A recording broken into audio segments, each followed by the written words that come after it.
Jésus prit la résolution de se rendre à Jérusalem.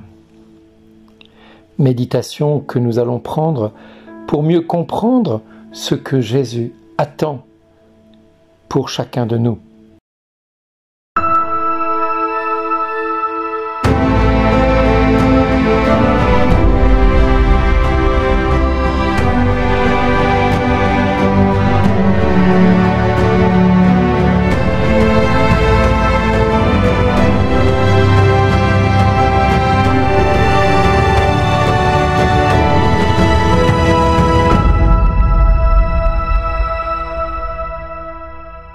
Aujourd'hui, le message vous est adressé par Bernard Dille.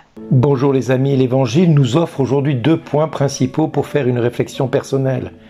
En premier lieu, il nous dit lorsque le temps où il devait être enlevé du monde approcha, Jésus donc prit la résolution de se rendre à Jérusalem.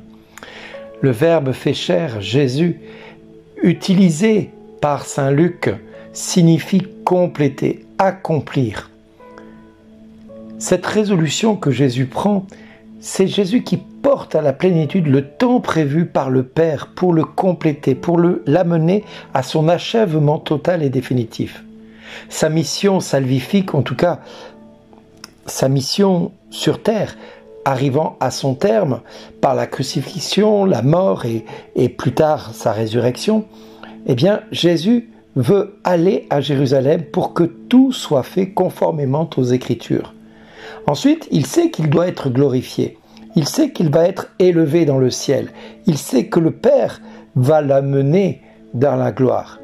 Mais devant la perspective de la passion, devant la perspective de la croix, Jésus prend une résolution d'abord qui est de se rendre à Jérusalem. Parce que Jérusalem est la clé de toute chose. La première chose qu'il faut savoir, c'est que Jérusalem, tout commence à Jérusalem et tout finira à Jérusalem. C'est pour cette raison que la diaspora juive revient depuis des décennies en Terre Sainte et principalement à Jérusalem pour y vivre, pour finir leurs jours et pour revenir à la Terre Sainte, là où ils ont été, où ils sont nés, où tout est né, où tout a commencé. C'est dire la ferme résolution qu'il avait d'aimer la volonté du Père et de cette volonté qu'il avait lui-même d'accomplir les saintes Écritures. Cette volonté d'abord d'accomplir les Écritures, mais cette volonté aussi de servir le Christ en tout, par tout ce qu'il vivait, par tout ce qu'il était amené à transporter dans, je dirais, dans l'humanité tout entière, parce qu'il portait l'humanité. Donc en même temps, il avait cette volonté rédemptrice, cette volonté de sauver le monde, de sauver les hommes, que ce soit les Samaritains ou les Juifs. Et c'est pour ça qu'il va réprimander Jean et Jacques, qui eux veulent faire tomber le feu du ciel sur les Samaritains parce qu'ils refusent de recevoir Jésus. Mais Jésus, comme j'aime à le dire, et comme la parole nous y invite à le croire, le jugement de Dieu est d'abord miséricorde. Et si Jésus meurt sur la croix en disant « Père, pardonne-leur, ils ne savent pas ce qu'ils font », il va dire aussi « Tout est accompli ». C'est-à-dire tout est résolument achevé. Tout est finalement achevé, parachevé par l'acte suprême que je mets en place du haut de la croix. Le Seigneur Jésus, en vivant sa passion, va lui aussi être amené à porter toute l'humanité, déjà ne serait-ce qu'à la Gethsémani, puisqu'il va déjà rejoindre toute l'humanité qui parfois ne comprend pas pourquoi il doit vivre une telle souffrance. Et Jésus va dire, Père, si cette coupe peut s'éloigner de moi, mais non pas ma volonté, mais ta volonté. Et c'est là que nous retrouvons toute la puissance du Notre Père, qui nous invite vraiment à comprendre que la volonté du Père passe aussi et surtout, principalement, par la mort de Jésus sur la croix et par notre abnégation à nous aussi, à un moment donné, à donner notre vie en plénitude pour ceux et celles qui sont autour de nous, mais également pour le Christ surtout, qui habite en chacun d'eux. Alors, Jésus va maintenir cette volonté dure comme fer et il va même aller plus loin parce qu'il va aller jusqu'à dire à Ponce Pilate, tu ne me prends pas la vie, c'est moi qui la livre, c'est moi qui la donne. Et cette attitude de cette fidélité qu'il a à la volonté du Père va le conduire jusqu'à la mort, et pas n'importe quelle mort, la mort sur la croix.